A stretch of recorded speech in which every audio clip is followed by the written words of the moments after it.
बस्तर में 4 दशक से काबिज माओवाद पर अब तक का सबसे बड़ा हमला किया जवानों ने बीते दिनों, जिसमें माओवादियों को अगर नंबरों पर देखा जाए तो सबसे बड़ा नुकसान पहुंचा है। 31 माओवादियों को मार गिराने का दावा किया जवानों ने और उन मारे गए माओवादियों की शिनाख्त की गई, जिन पर लगभग 2 करोड़ के आसपास का इनाम घोषित किया था सरकार ने। और ये माना जा रहा था कि माओवादियों पर, ये आंकड़ों के हिसाब पर अब तक का सबसे बड़ा नुकसान था।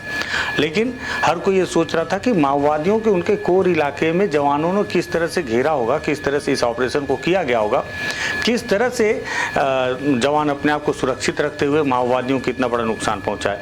कई ऐसे सवाल थे, मेरे जहन में भी थे। मैंने इस पर ग्राउंड रिपोर्ट किया। ग्राउंड रिपोर्ट करने के बाद भी मुझे बहुत सारी मेरे सवालों के जवाब मुझे नहीं मिल पाए। लेकिन अब माओवादियों ने अपने इस नुकसान पर एक 3 पन्ने का प्रेस नोट जारी किया है। उस प्रेस नोट में माओवादियों ने बताया है कि उन्हें किस तरह से ये नुकसान हुआ और कैसे वो लोग घिर गए जवानों के एम्बुश में, और उन इलाके में जिन इलाकों में माओवादी खुद एम्बुश लगाते थे। तो इस पर विस्तार से बातचीत करते हैं। नमस्कार, मैं विकास तिवारी हूँ, आप बस्तर टॉकीज कर देख रहे हैं।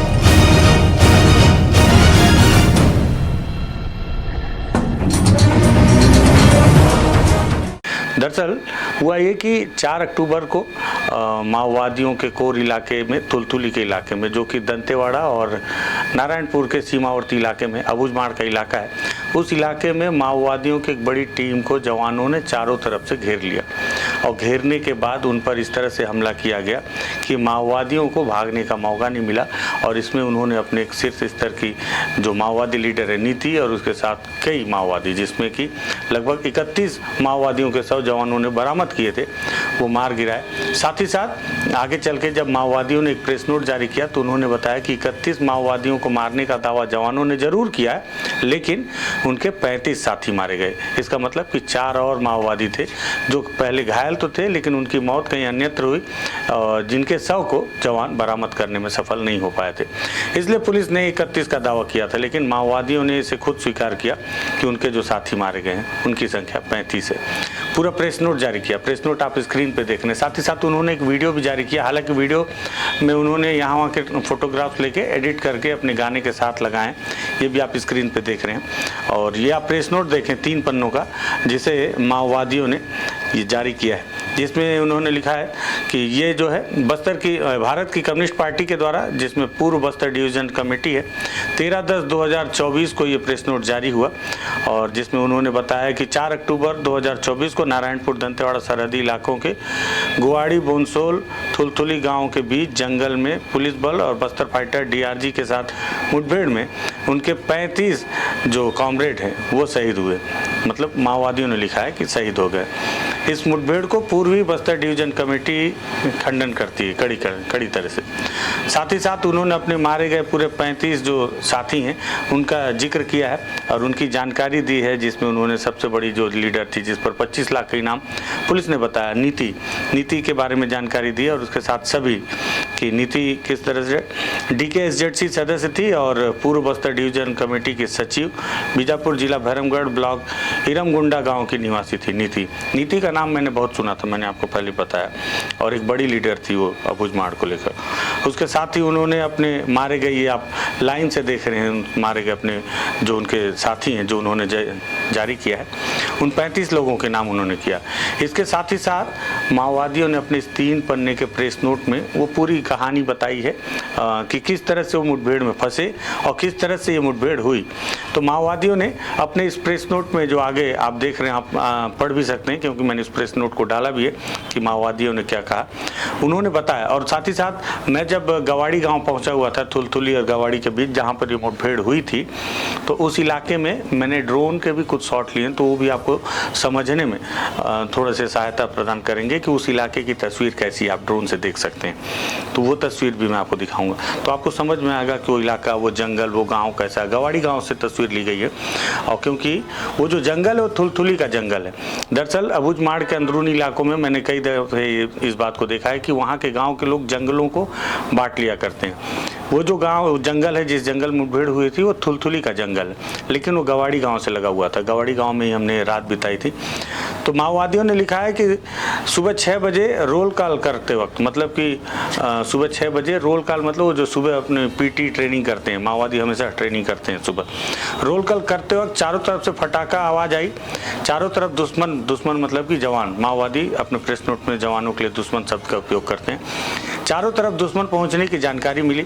खाना खाने पीने का काम को छोड़कर सभी कॉमरेड ने अपने अपने कवर पोजीशन लिए। 6:30 से 11 बजे तक उनका जो डेरा है, जहां पे उन्होंने अपने जो एकत्रित हुए थे और जो उन्होंने अपना जो टेंट लगा रखा था, डेरा के चारों दिशा में ड्रेन घूमती रही, मतलब कि ड्रोन जो है चारों तरफ से निगरानी कर रही थी। पुलिस को बहुत पुख्ता जानकारी मिली थी कि उस इलाके में माओवादियों की एक बड़ी टीम है और वहाँ कोई ऑपरेशन हो रहा है, उनका कोई कार्यक्रम होने वाला है। इसको लेकर यह भी बताया जा रहा है कि अलग अलग स्थानों से खाद्य सामग्रियाँ एकत्रित की जा रही थी, जिस पर सबसे पहले संदेह पुलिस को हुआ था कि आखिर इतनी सारी खाद्य सामग्रियाँ एकत्रित होकर अबूझमाड़ में जा कहाँ रही हैं। जब उस पर उन्होंने और बारीकी से काम किया तो पता चला कि वहाँ पे माओवादियों का कोई बड़ी मीटिंग या कोई बड़े रणनीति को तैयार करने के लिए अलग अलग इलाके से या फिर और भी माओवादी आ सकते थे, या पूर्वी बस्तर डिवीज़न की जो कमेटी है उनकी सारी जो टीम है वहाँ पर एकत्रित है किसी बड़ी घटना को अंजाम देने के लिए।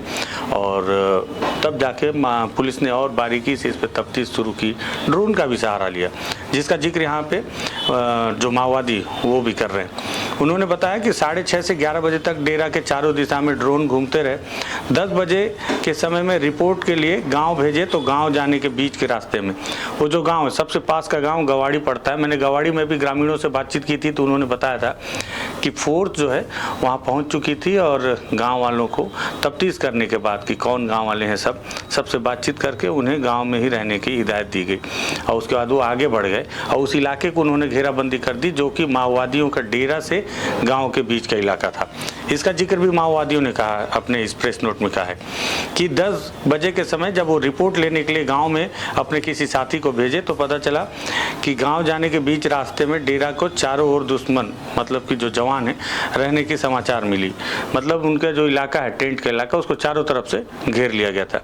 तुरंत डेरा को खाली करके बाहर निकलने के लिए सोचे, वहां से 15 मिनट दूर निकलने के बाद फायरिंग शुरू हो गई। जहां से 15 मिनट तक वो पैदल चले थे तभी फायरिंग शुरू हो गई।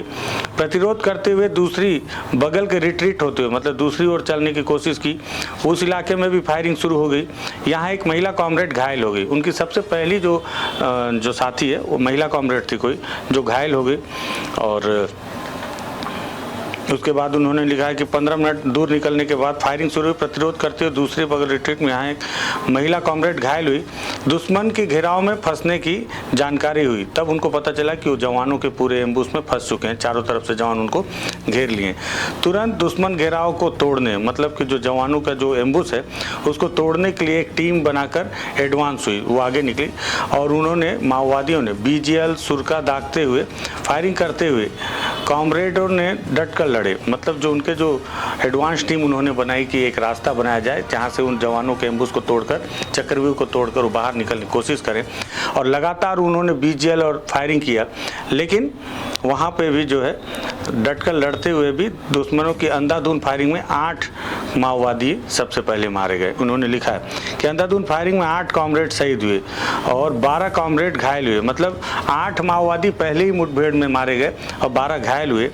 यहाँ से प्रतिरोध करते हुए घायल कॉमरेडों को लेकर 15 मिनट दूर जाने के बाद चौथी बार फायरिंग हुई। यह फायरिंग में 4 कॉमरेड घायल हुए, मतलब पहले 12 और 4 फिर दोबारा फायरिंग। वहाँ से 30 मिनट दूर जाने के बाद दुश्मन L फॉर्मेशन में, L फॉर्मेशन एक एम्बुश होता है जिसमें L शेप में जवान जो है वो एम्बुश लगाते हैं, L फॉर्मेशन में बैठकर फायरिंग किया।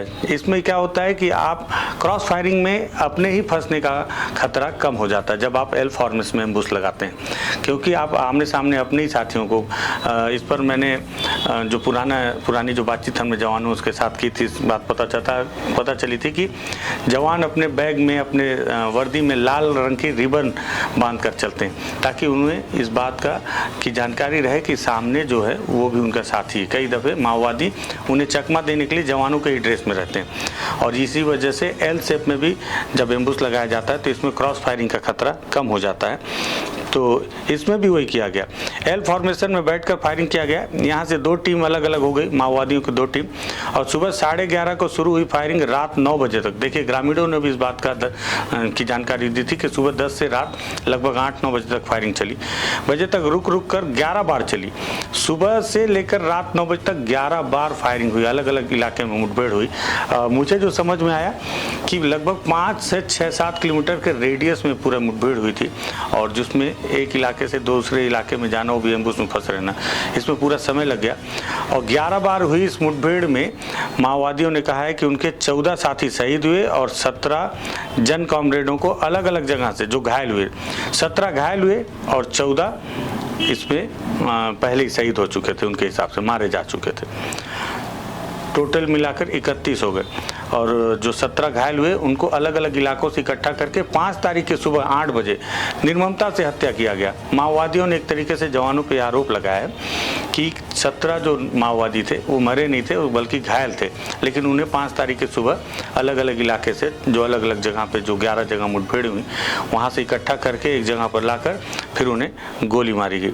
उसके बाद माओवादियों ने लिखा है कि फांसीवादी तरीके से चलाई गई ये दुश्मन की घेराव, उन्मूलन हमला पूर्व बस्तर डिवीजन की क्रांतिकारी आंदोलन को खत्म करके यहाँ की प्राकृतिक खनिज संपत्ति को मुख्य रूप से अमदई, तुलाड़ पहाड़, बोधघाट बांध बना के देसी विदेशी कारपोरेट वर्गों को सौंपने का यह नरसंहार चलाया गया। केंद्र राज्य में सत्तारूढ़ ब्राह्मणी हिंदुत्ववादी फांसीवादी सरकार चलाने वाली क्रांतिकारी दमनकारी सूरजकुंड राजनीतिकरण योजना के तहत वर्तमान में जारी ऑपरेशन कागार का हिस्सा यह नरसंहार है। तो माओवादियों ने ये जो इतनी बड़ी मुठभेड़ हुई जिसमें उन्हें बहुत बड़ा नुकसान उठाना पड़ा, उसे नरसंहार का रूप दिया, और साथ ही साथ सरकार पर यह भी आरोप लगाया जवानों पर कि 17 जो माओवादी थे वो घायल थे, लेकिन उन्हें भी मार दिया गया।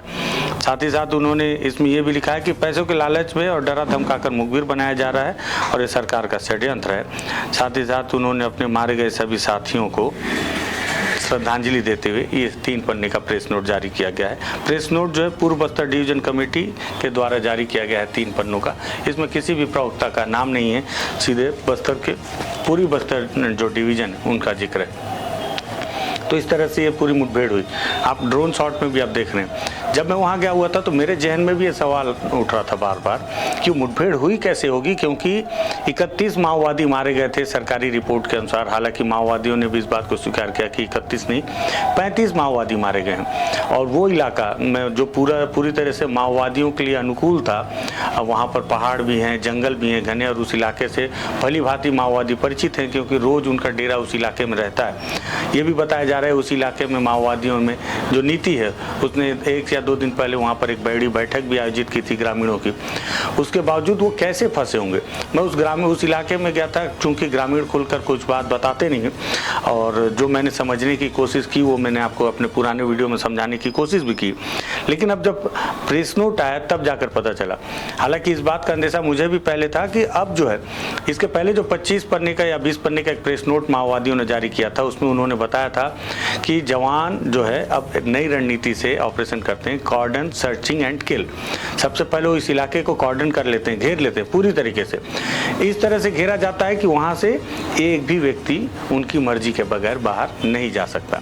इसके लिए सबसे पहले वो अपने खुफिया तंत्रों का बखूबी इस्तेमाल कर रहे हैं, सारी चीज़ों का इस्तेमाल कर रहे हैं उस इलाके में कि जहाँ पे भी माओवादियों के एकत्र होने की सूचना मिलती है। और यही वजह है कि इंटर डिस्ट्रिक्ट कोऑर्डिनेट करके इस ऑपरेशन को, सभी ऑपरेशन को लॉन्च किया जा रहा है कि अगल बगल के जितने ज़िले हैं सभी इलाकों से फोर्स निकलती है, उस इलाके को गोल घेराबंदी की जाती है और 2 से 3 लेयरों में की जाती है कि किसी भी तरह से कोई चांस ना रह जाए कि कोई माओवादी उनके घेरे से तोड़कर बाहर निकल जाए। और जो भी माओवादी उस घेरे के बीच में फंसता है तो फिर उससे मौत की सज़ा तत्काल मिलनी मतलब तय ही है, क्योंकि वो एम्बुश में फंस गया है। यहाँ पे भी वैसा ही हुआ। हालांकि ये बात अलग है कि 4 और माओवादी थे जिनके शव बरामद करने में जवान नहीं ढूंढ पाए उन जंगलों में, और लेकिन 31 माओवादियों के शव जवानों ने बरामद किए। और ये तो पुलिस का दावा था कि उन्होंने 31 को मार गिराया। माओवादियों ने इस मुठभेड़ पर आरोप लगाया कि 17 उनके जो साथी थे वो घायल अवस्था में थे, और घायल अवस्था में भी उनको एकत्रित करके जवानों ने निर्ममता से उन्हें गोली मारकर हत्या की। चाहते तो उन्हें गिरफ्तार किया जा सकता था, ऐसा आरोप अब माओवादियों ने अपने इस प्रेस नोट पर लगाया।